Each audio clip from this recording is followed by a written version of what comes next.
आप देख रहे हैं BA न्यूज, खबर हमारी फैसला आपका। इस वक्त की बड़ी खबर। बिजनौर, किरतपुर, समाजवादी पार्टी के गठबंधन प्रत्याशी मनोज कुमार पूर्व जज के समर्थन में एक विशाल कार्यकर्ता सम्मेलन रविवार की शाम नगर के एक बैंकेट हॉल में आयोजित किया गया, जिसमें उमड़ी भीड़ को देखकर विपक्षी खेमे में खलबली मच गई। कार्यक्रम को संबोधित करते हुए प्रत्याशी मनोज कुमार ने कहा कि यह चुनाव हमारे लोकतंत्र और संविधान बचाने के लिए एक जद्दोजहद है। हम एक ऐसे चुनाव के कगार पर खड़े हैं जो सिर्फ एक प्रक्रिया नहीं बल्कि हमारी उम्मीदों व सपनों और इंसाफ के लिए लड़ाई का ऐलान है। उन्होंने कहा कि आपका वोट बेकीमती है, इसको सोच समझकर उपयोग करें। ये समय हमारे लिए एकजुट होने का समय है। उन्होंने वोटों का बिखराव ना कर समाजवादी पार्टी के पक्ष में मतदान करने की मतदाताओं से अपील की। विधायक मनोज पारस ने कहा कि यह चुनाव मामूली चुनाव नहीं है, बल्कि आपका एक वोट सरकार चुनने के लिए बहुत कीमती है, इसका सही इस्तेमाल करना है। उन्होंने एक प्रत्याशी का नाम न लेते हुए कहा कि सहारनपुर से आकर यहां चुनाव लड़ने वाले वोट कटवा प्रत्याशी से चौकस रहना है, वह चुनाव बाद आपको कहीं दिखाई नहीं देगा। अपने भाषण में उन्होंने भाजपा सरकार की जमकर आलोचना की। चेयरमैन अब्दुल मन्नान ने कहा कि वोट देते समय किसी से डरने की जरूरत नहीं है, हमारा प्रत्याशी बहुत मजबूत है, वह पढ़ा लिखा सुलझा हुआ व्यक्ति है जिसने जज जैसे महत्वपूर्ण पद से इस्तीफा देकर नगीना लोकसभा क्षेत्र की जनता व मजलूमों की आवाज बुलंद करने के लिए चुनाव मैदान में कदम रखा है। अब्दुल मन्नान ने कहा कि किसी के बहकावे में आकर अपना वोट बिखरना नहीं देना है, एकजुट होकर सांप्रदायिक ताकतों को हराना है। उन्होंने आशा व्यक्त की जिस प्रकार समाजवादी पार्टी को मतदाता वोट देते चले आ रहे हैं, उसी प्रकार इस महत्वपूर्ण चुनाव में भी मतदाता साइकी का साथ देंगे और मनोज कुमार को सांसद बनाने का काम करेंगे। वरिष्ठ सपा नेता साइम राजा ने अपने ओजस्वी भाषण में उन लोगों को आड़े हाथों लिया जो संविधान को बदलना चाहते हैं। उन्होंने कहा कि यह भीड़ वैसी ही भीड़ नहीं है, अखिलेश यादव से प्यार मोहब्बत करने वालों की भीड़ है, इसमें हर वर्ग के लोग शामिल हैं। कांग्रेस के वरिष्ठ युवा नेता मुदस्सिर जमाखन ने कहा कि हमारा गठबंधन अब की बार दिल्ली में सरकार बनाएगा। प्रत्याशी मनोज कुमार के पक्ष में गठबंधन एकजुट है, वह पूरी ईमानदारी निष्ठा के साथ उनका चुनाव लड़ा रहे हैं। कार्यक्रम में चेयरमैन अब्दुल मन्नान के छोटे भाई मोहम्मद फैजान भारी भीड़ व उत्साहित कार्यकर्ताओं को लेकर पूरे दलबल के साथ पहुंचे। साइम राजा ने भी अपने सैकड़ों समर्थकों के काफिले के साथ नारेबाजी करते हुए कार्यक्रम में शिरकत की। कांग्रेस के लोग भी मुदस्सिर जमा खान के नेतृत्व में कार्यक्रम में पहुंचे। कार्यक्रम की अध्यक्षता लाइक प्रधान ने की व संचालन शेख जाहिद व शब्बन जुनेदी ने संयुक्त रूप से किया। कार्यक्रम में आए भीड़ को देखकर सपाई गदगद नजर आए। हमारे शहर की नुमाइंदगी करने वाले कातिल कहेगी दुनिया, हमी को कातिल कहेगी दुनिया, हमारा ही कत्लेआम होगा, हमारा ही कत्लेआम होगा। हमी से खुदवाएंगे पानी, हमी से 2024 यानी 2024 23 और 24 का सेशन चल रहा है। IMF की रिपोर्ट में दिलों की जान विधायक मनोज पारस जी, कांग्रेस के नौजवान लीडर जनाब मुदस्सिर जमा खान साहब, आप सबके चहेते, आप चाहते हैं कि हिंदुस्तान के अंदर ऐसी सरकार हो जो हिंदू मुस्लिम सिख ईसाई को साथ लेकर चलने का काम हो। दोस्तों बुजुर्गों, बार बार एक बात आती है, संविधान लेकिन उसे बचाने का काम करेंगे। दोस्तों बुजुर्गों, समय कम है, बात तो मैं बहुत करना चाहता हूं लेकिन रोजे का वक्त है। मैं इतना कहना चाहूंगा आप लोगों से कि आप लोगों ने हिंदुस्तान को बनाने के लिए, आपके बुजुर्गों ने, आपने, आने वाली नस्ल ने जो हमें कुर्बानी दी है। शुक्रिया साहिम भाई का, बहुत अच्छे विचार, बहुत अच्छी बात। नहीं, मैं बात साक्षात इसकी गवाही दे रहे हैं। गठबंधन वाले पी सके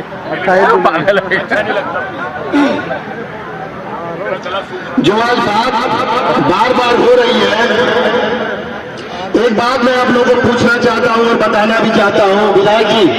विधायक जी, इस समय चुनाव का माहौल चल रहा है और धारा 144 लगी हुई है, इसकी जानकारी कितने लोगों को है? धारा 144 दंड प्रक्रिया संहिता ऐसी धारा है जहां 5 या 5 से ज्यादा व्यक्ति असंबद्ध होकर अपनी कोई बात बिना अनुमति के नहीं कर सकते। और ये चुनाव है, चुनाव लोकतंत्र का।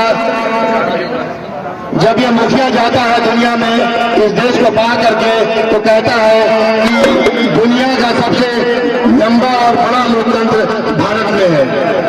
और हम लोग यहाँ जो भारत में स्थिति बनी है 144 दंड प्रक्रिया संहिता लागू हो रही है। 144 दंड प्रक्रिया के तहत हम लोगों का चुनाव प्रक्रिया संपन्न होने जा रहा है। ये हम लोगों के लोकतंत्र की बात है। 2 मिनट और बैठे, अभी टाइम है, अभी टाइम है, सारी व्यवस्था मुकम्मल है। आप 2 मिनट बैठे तो 5 मिनट इनकी बात सुनकर के फिर सब लोग तशरीफ ले चलेंगे। यह अच्छा नहीं लगता।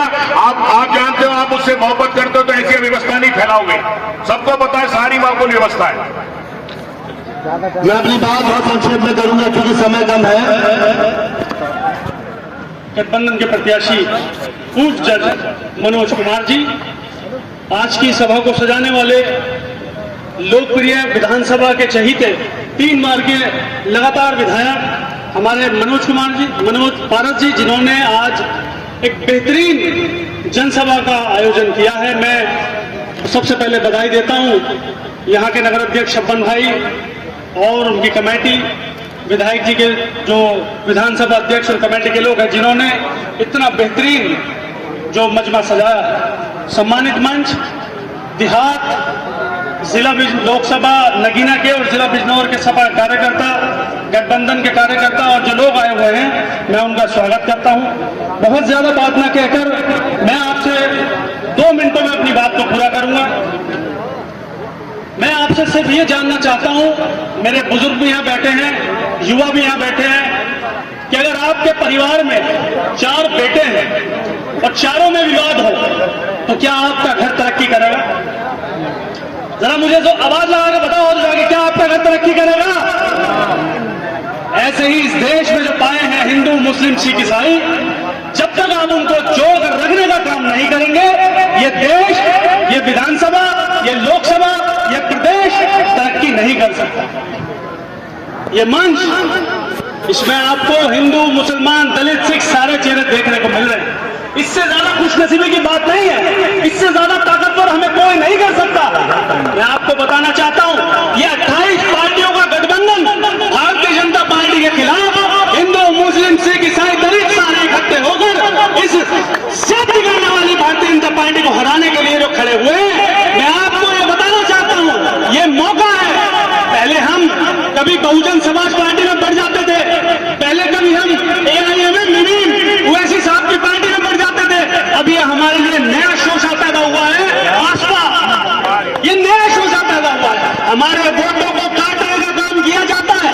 इससे पहले पूर्व हुए विधानसभा चुनावों में आप समाजवादी की सरकार एक तरफा बनने जा रही थी, आप लोग जानते हैं। आपके जिला बिजनौर में ज्यादातर विधायक जीतने वाले थे। 3 विधायकों को जबरन प्रशासन ने सरकार के प्रेशर में आकर हराया और समाजवादी पार्टी को हराने का काम किया। इसी तरीके से अब लोकसभा का चुनाव है, खत्म किया जा रहा है, महंगाई को बढ़ाया जा रहा है। मैं आपको बताना चाहता हूं, कर्नाटक में कांग्रेस की सरकार, हिमाचल में कांग्रेस की सरकार, गोवा में कांग्रेस के विधायक ज्यादा, मध्य प्रदेश में कांग्रेस के विधायक ज्यादा थे, राजस्थान में इससे 2 लोकसभा सीटें जीतने जा रही है। आपको उत्तर प्रदेश बचा है, बिहार में लालू के बच्चे, तेजस्वी यादव, लालू प्रसाद यादव के बच्चे पूरी तरीके से तैयार हैं इस सरकार को हटाने के लिए।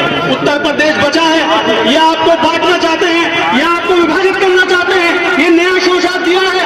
मैं आपसे पूछना चाहता हूं, हिंदुस्तान में जब सारी संस्थाएं ED, intelligence Bharatiya Janata party के अंतर में चल रही है, जब अखिलेश यादव, प्रियंका जाती है, मुख्यमंत्रियों को जेल में डाला जा रहा है, केजरीवाल जी जेल में है, उस समय पर चंद्रशेखर जी को Y+ सिक्योरिटी कैसे मिली, कैसे मिली सुरक्षा, ये आप मुझे बताइए। और ये बात आपको यहाँ से जाकर जन जन में बतानी है, देहात में, गांवों में, शहरों में, ये बात आपको बतानी है। मैं आपसे अपील करता हूँ कि हमको कटना नहीं है। हमारी 28 पार्टियां इस हिंदुस्तान में एक हो चुकी हैं। इस सरकार को हराने के लिए बहुत ज्यादा नहीं, सिर्फ आपकी एकता की जरूरत है। ये नारा लगाए 400 पार का, मैं आपको यकीन दिला रहा हूँ 150 पार ये कर नहीं रहा। आपकी सरकार बनने जा रही है। बहुत बहुत मुबारकबाद, धन्यवाद।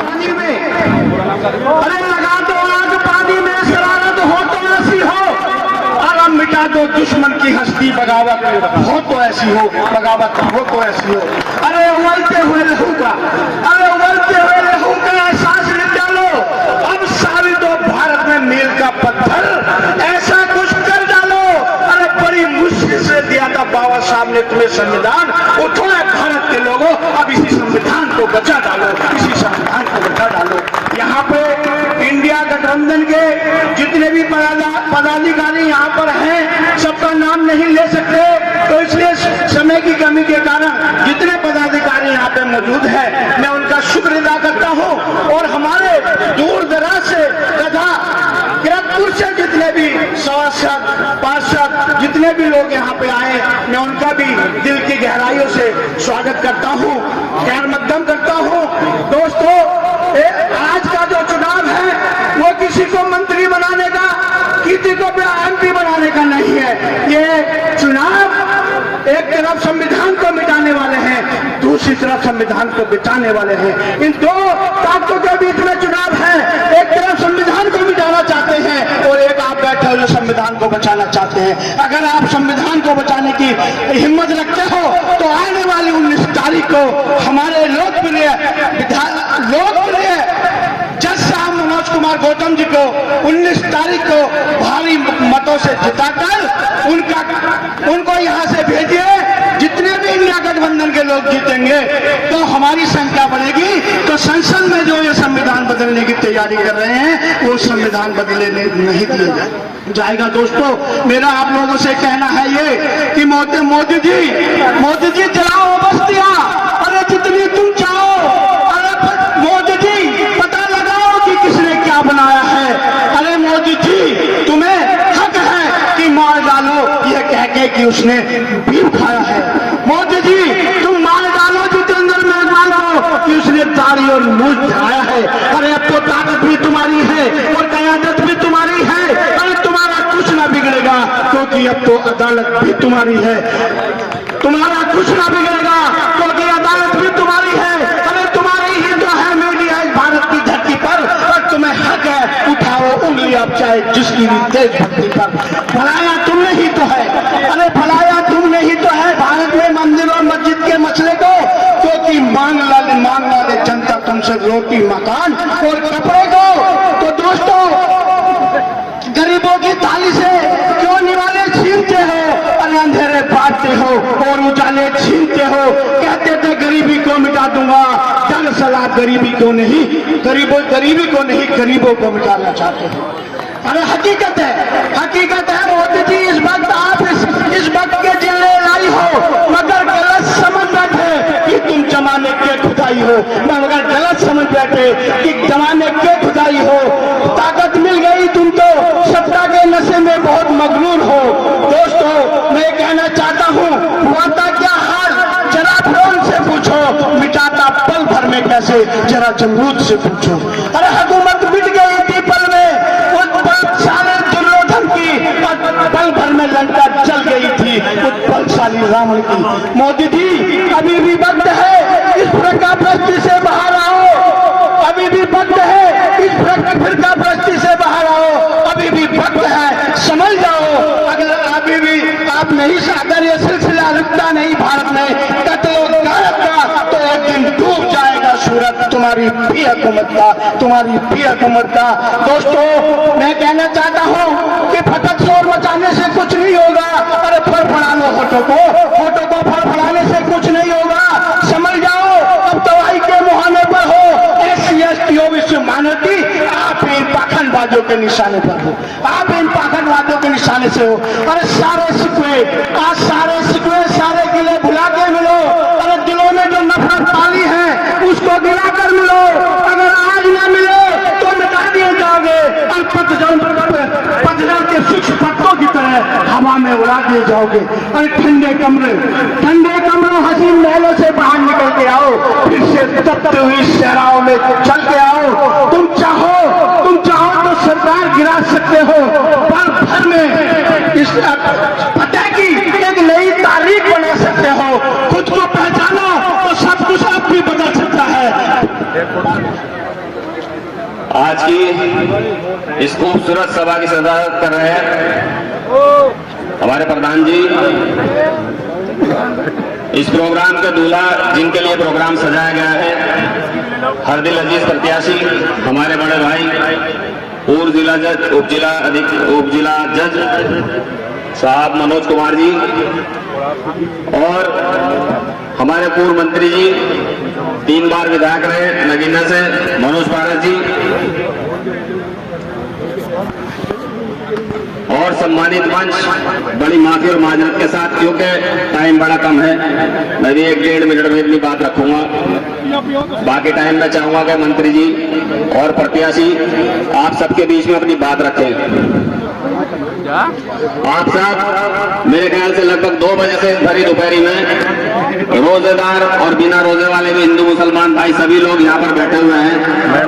ये बहुत बड़ी बात है कि एक तरफ रमजान शरीफ चल रहा है, उधर रोजे रखे हुए हैं, दोपहर में आदमी यहाँ पर इकट्ठा हुआ है। तो जज साहब आपकी मोहब्बत के लिए यहाँ पर लोग इकट्ठा हैं। इंशाअल्लाह रहमान आपके साथ जानमाल तन मन धन से किरतपुर क्षेत्र भी और नगीना विधानसभा भी आपके साथ है। आप बिल्कुल निश्चिंत रहें, अल्लाह ने चाहा पूरी जान तोड़ के मेहनत करेंगे और कोशिश करके आपकी नैया पार लगवाएंगे। अगर साथ हो कम से कम चेयरमैन साहब जिस बात को कह रहे हैं ये साथ वाले ये हाथ उठा करके बताओ पक्का साथ है। इंशाल्लाह इंशाल्लाह। तो विधायक जी और मंत्री और जज साहब, आप हमारे शहर में हमारे क्षेत्र में नए हैं। कुछ लोग यहाँ पे अफवाह फैलाते हैं कि ये बाहर के प्रत्याशी हैं। ये बाहरी प्रत्याशी नहीं है, इन्होंने यहाँ पर ही अपनी नौकरी का त्याग पत्र दिया है, रिजाइन दिया है, अपनी नौकरी छोड़ दी। मेरी जज साहब से एक दिन बात हुई कि जज साहब आप इतनी बड़ी पोस्ट पे हैं, इतनी बड़ी कुर्सी पर आप रिजाइन क्यों दे दिया, आपने क्यों रिजाइन देना चाह रहे हैं? उन्होंने इतना खूबसूरत जवाब दिया 2 बात में कि भाई मन्नान भाई, सदन में बहुत पढ़े लिखे लोग तो बहुत जाते हैं, एक से एक पढ़ा लिखा आदमी है, बहुत बड़े बड़े लोग हैं, तो कहीं ना कहीं मुझे ऐसा लगता था कि सदन में बोलने में कहीं कमी रहती है, कोई बात कहने में कमी है, तो भाई मैं जज की पोस्ट पे जाऊंगा। संविधान पढ़ाने सिखाने वाला, बताने वाला, कानून की पैरवी करने वाला आदमी अगर सदन में जाएगा तो अच्छे से पैरवी करेगा। इस हमदर्दी और मोहब्बत की ऐसे दबे कुचले लोग हैं, ऐसे समाज के, मुसलमान और हिंदू समाज के अगले पिछले सभी की बात रखने के लिए इन्होंने इतना बड़ा बलिदान दिया है। मैं इनकी दिल से कदर करता हूँ, क्योंकि अपना इतनी बड़ी पोस्ट और इतनी बड़ी कुर्बानी कोई जल्दी से दे नहीं सकता है। आप सबसे मेरी गुजारिश है कि आप सब लोग तन मन धन से चुनाव लड़ाएं और ईमानदारी के साथ, जैसे आप समाजवादी पार्टी को हमेशा लड़ाते हो, इसी तरीके से लड़ाएं। अब की बार हमारे गठबंधन में कांग्रेस भी साथ है और भी पार्टी हमारे साथ है, सभी का साथ है। और एक खूबसूरत बात और जैसा हमारे किरतपुर शहर में और हमारे नगीना विधानसभा में है, अल्लाह का शुक्र किरतपुर शहर में कभी कोई कंट्रोवर्सी नहीं है, न यहाँ पर नेतागिरी है, न नेताओं में कंट्रोवर्सी है, सब आपके साथ में जो भी हो दिल से है। हमारे यहाँ पर बहुत शोर मचा रहे हैं कि साहब भीम आर्मी वहां चल गई, भीम आर्मी वहां चल गई। तो प्यारे भाई एक छोटी सी बात कहना चाहता हूँ, दलित समाज के लोग यहाँ पर काफी बैठे हुए हैं, मैं देख रहा हूँ काफी तादाद में यहाँ पर दलित समाज के लोग भी हैं। आपने भी देखा होगा कि आकाश आनंद जी की जो सभा थी नगीना में, तो जो दलित समाज के ठेकेदार बने फिर रहे हैं आजकल के साथ, सारा दलित समाज मेरे साथ है, तो मेरे ख्याल से दलित समाज तो यहाँ पे भी बहुत तादाद में बैठा है। और दलित समाज की जो बसपा की सभा की स्क्रीन पर कि बिल्कुल किसी के बहकावे में ना है। दलित समाज उन लोगों के साथ नहीं है जो लोगों के लिए भड़काते हैं, मुकदमे लगवाते हैं, अपने घर को चले जाते हैं। दलित समाज ईमानदारी से उसके साथ है जो दलित समाज के हित की बात करता हो। समाजवादी पार्टी ने जो गठबंधन है, ये सभी का गठबंधन है, ये सबके हित की बात करेगा, सबके लिए अच्छी बात करेगा, इंशाल्लाह सभी को इससे फायदा पहुंचेगा। तो आप सबसे मेरी गुजारिश है, किसी के बिल्कुल बहकावे में ना आए, किसी के चढ़ाए में बिल्कुल ना आए। लोग आएंगे आके देख लें कि मुसलमान के साथ में हर बार खेल होता है और हम लोग हर बार ठगे जाते हैं। किस वजह से कि हम लोग 4 टुकड़ों में 5 टुकड़ों में फंस जाते हैं और हमारे बीच के जो हमारे ही नेतागण होते हैं, हमारे मुसलमान भाई, कोई किसी पार्टी के साथ, कोई किसी के साथ, कोई किसी के साथ। लेकिन आप लोग वोटर हो, आप ही के वोट की कीमत है, आपको सोचना है। अगर मन्नान गलत बात समझा रहा तो बिल्कुल मत मानना, विधायक की गलत बात के बिल्कुल मत मानना, लेकिन हमारे सबके हित की बात अगर कहते हैं और अच्छी बात कहते हैं तो हमें सबको साथ रहना चाहिए कि नहीं भाई? अब बताओ सब साथ है नहीं है? इंशाल्लाह बिल्कुल साथ है। कहने के लिए बहुत कुछ है, सब लोगों ने कह दिया। और भी उलझा है तो मसल डाला है और जिस दौर को चाहोगे बदल डालो। आज की सभा के सदर मोहतरम हमारे प्रधान लई साहब मंच पर तशरीफ फरमा, हमारे नगीना विधानसभा ब्लॉक किरतपुर के सामने बैठे हुए मौजूदा सम्मानित सभी प्रधान जी, हमारे बीच में आपके लोकप्रिय प्रत्याशी मनोज जी, चेयरमैन साहब साहिम भाई, हमारे भाई युवा साथी मुदस्सिर भाई, और नाम लूंगा तो एक बहुत लंबी फहरिस्त है, सबसे माफी के साथ समय कम है। सामने बैठे बुजुर्गों, दोस्तों, नौजवान साथियों, मेरी रीढ़ की हड्डी, मेरे हाथ पैर, मेरे साथ रात दिन कंधे से कंधा मिलाकर चलने वाली सामने बैठे थे।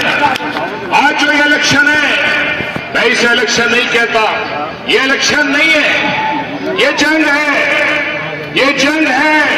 अगर इसे जंग समझ के लड़ोगे तो निश्चित तौर से जीतो, क्योंकि जंग लड़ी जाती है जालिमों के खिलाफ, जंग लड़ी जाती है जुल्म करने वालों के खिलाफ। इसलिए आज ये इलेक्शन मत समझना, ये जंग है आपके आने वाले मुस्तकबिल की, ये जंग है आपके आने वाले कल की, ये जंग है आपके आने वाले बच्चों के भविष्य की, ये जंग है आपके रोजगार की, ये जंग है आपके मान और सम्मान की। क्योंकि इस देश का राज, इस देश पर जब इस देश आजाद हुआ तो इस देश का कानून और इस देश का संविधान परम पूज्य बाबा भीमराव अम्बेडकर जी ने लिखा। उनको मैं नमन करते हुए कहना चाहता हूं कि उन्होंने इस देश के संविधान में सबको बराबर का हक दिया। आज हमारे पुलिस, हमारे पुलिस के लोग भी खड़े हैं, आज ये भी भारतीय जनता पार्टी से परेशान है, क्योंकि इन्होंने सारे कर्मचारियों ने मांगी थी हमारी पेंशन दे दो, हमारी पेंशन बहाल कर दो, लेकिन किसी की करके सम्मान से रहोगे और अपने दिल हाथ बनाने का काम करो। लेकिन आज ये जो हालात हैं, आप देख रहे हो, समझ रहे हो, ये वो परम पूज्य बाबा भीमराव अम्बेडकर का संविधान जो आपके हकों के लिए बनाया था, जिसमें दलितों के लिए आरक्षण था, पिछड़ों के लिए आरक्षण था, क्योंकि आप लोग पीछे छूट गए थे। आपको बराबर में डालने के लिए, जैसे किसान कोई कौन अगर पीछे छूट जाता है, कोई कमजोर फसल हो जाती है तो उसमें ज्यादा खाद पानी देता है और वो फसल भी बराबर आ जाती है, इसलिए आपको आरक्षण देकर बराबर लाने की कोशिश की गई थी। आज हमारे मुस्लिम समाज के लोगों, जब ये देश आजाद हो रहा था और आजाद हो गया नया संविधान, संविधान का मतलब आप समझते हो, संविधान का मतलब है किसी देश को चलाने का तरीका। जैसे हम घर चलाते हैं, हमारा कोई मुखिया होता है, वो पूरा घर का सिस्टम बनाता है कि कब शादी करनी, कब मकान बनाना है, कब कपड़े पहनने, कब कपड़े खरीदने हैं। इसी तरह देश को चलाने के लिए संविधान बनाया जाता है कि ये रोजगार कैसे मिलेगा, बिजली कैसे मिलेगी, पानी कैसे मिलेगा, ये संविधान होता है। और उसी संविधान में हमारे मुस्लिम दलितों को जो दिया गया था बराबरी का हक, आज मुस्लिम समाज के लोगों सोच करके देखो कि उस संविधान में जो परम पूज्य बाबा भीमराव का अम्बेडकर का संविधान था, उस संविधान की वजह से आपने पाकिस्तान गवारा नहीं समझा।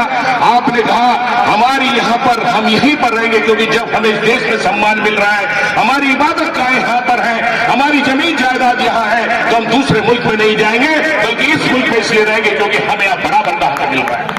लेकिन आज उसी संविधान में सोच करके देखो कि आपको क्या हक मिल रहा है। जब ये परम पूज्य बाबा भीमराव के अम्बेडकर के संविधान में ये कर रहे हैं, सोच करके देखिए, अभी कुछ दिन पहले ये मोबाइल बहुत काम की चीज है, बहुत काम की है, लेकिन ये मोबाइल जितनी काम की है उतना नुकसानदेह इसलिए है क्योंकि जब से मोबाइल आया हम लोग की याददाश्त खत्म हो गई। हम सुबह का खा के शाम को याद नहीं रखते, शाम का खा के सुबह को याद नहीं रखते। आपको याद करना होगा, केवल 1 साल पहले की बात है, 1 साल पहले इलाहाबाद में 2 भाइयों को सरेआम गोली मार दी गई। अरे मैं कहना चाहता हूं, हमारी पुलिस है, कानून है, समझ जो उनके लोग गुंडा है, बदमाश है, चोर है, डकैत है, उनके लिए जगह जगह अदालतें बनी है। अगर कोई गुनाह करता है तो उसको अदालत से चाहे फांसी दे दो, लेकिन ये कौन सा कानून है कि आप सरेआम सड़कों पर गोली लगवा दोगे। आपसे कहना चाहता हूं, अभी कुछ दिनों पहले, 4-5 दिन पहले की बात है, सारा परिवार उनका चीख रहा है, मुख्तार अंसारी जी का सारा परिवार चीख रहा है कि हमें स्लो पॉइजन दिया गया है। इनके भाई को स्लो पॉइजन दिया, पॉइजन देते देते इनको जान चली गई, लेकिन कोई वहां पर जांच नहीं हो रही। आपसे कहना चाहता हूं, अगर वो गलत थे तो कानून के तहत फांसी मिलनी चाहिए थी, लेकिन किसी को जहर देके मारने की इजाजत किसी को कानून नहीं देता। लेकिन आज यही मैं इसलिए कह रहा हूं कि जब इस संविधान में, अभी दिल्ली में नमाज हो रही थी, आप देख रहे कि नमाज के समय वक्त किस लाते मार रहे हैं। अरे भाई, ये परम पूज्य बाबा भीमराव अम्बेडकर का संविधान है, उसमें बराबर का हक था। जब उसमें बराबर के हक में आपके साथ ये जाति हो रही है, तो सोच करके देखो कि जिस दिन इनका बनाया हुआ संविधान लागू हो जाएगा तो आप लोग कहां खड़े होंगे, आपके साथ कितनी जातियां हो। इसलिए चुनाव मेरा नहीं है, ये मनोज जी का नहीं है, ये चुनाव यहां बैठे हुए सबका है। अगर इस चुनाव को जंग समझ के लड़ोगे तभी इस देश में सम्मान से रह पाओगे। अगर जंग समझ के नहीं लड़ोगे तो कोई सम्मान नहीं मिलेगा। आज सीए लागू हुआ, कल को एनआरसी लागू होगा, और जब एनआरसी लागू होगा तो देते फिरना अपनी अपनी जमीन का ब्यौरा, देते फिरना अपने अपने मकान का ब्यौरा, कहां से लाओगे? और जब नहीं ला पाओगे तो डिटेंशन सेंटर बनाए जाएंगे, और उस सेंटर में रहने वाला कोई बाहर का नहीं होगा, वो आप लोग होंगे जिन्हें छोड़ दिया जाएगा उस सेंटर में। न नमाज पढ़ने का हक होगा, न खाने का हक होगा। इसलिए कहना चाहता हूं कि ये चुनाव अगर है तो दलित समाज के लोगों आपका है।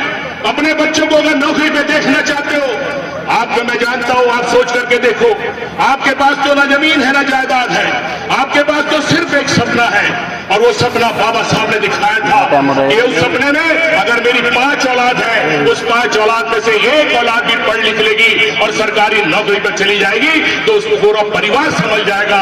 आप लोग सोच के देखो, जब आरक्षण नहीं मिलेगा तो आरक्षण के बगैर आपका कोई नौकरी नहीं मिल सकती। आज जो आपका बेटा यहां से विधायक बन के बोल रहा है, ये इसीलिए बोल रहा है क्योंकि बाबा साहब की व्यवस्था में आरक्षण था। अगर आरक्षण नहीं होता तो कोई मनोज पारस को विधायक नहीं बनाता, कोई जज साहब को जज नहीं बनाता, कोई चेयरमैन साहब को चेयरमैन नहीं बनाता। उस आरक्षण को भी खत्म कराना चाहते हो। नई लोकसभा बनी है, उनका सपना है दिल्ली में नई लोकसभा बनी या नहीं बनी? वो नई लोकसभा सिर्फ इसलिए बनाई गई है, उनका सपना है कि नई लोकसभा में नया कानून हो। और वो तो कहते आ रहे हैं कि 1 नेशन 1 इलेक्शन, 1 नेशन 1 इलेक्शन का मतलब है एक इलेक्शन हो, सारे प्रधानों के इलेक्शन खत्म।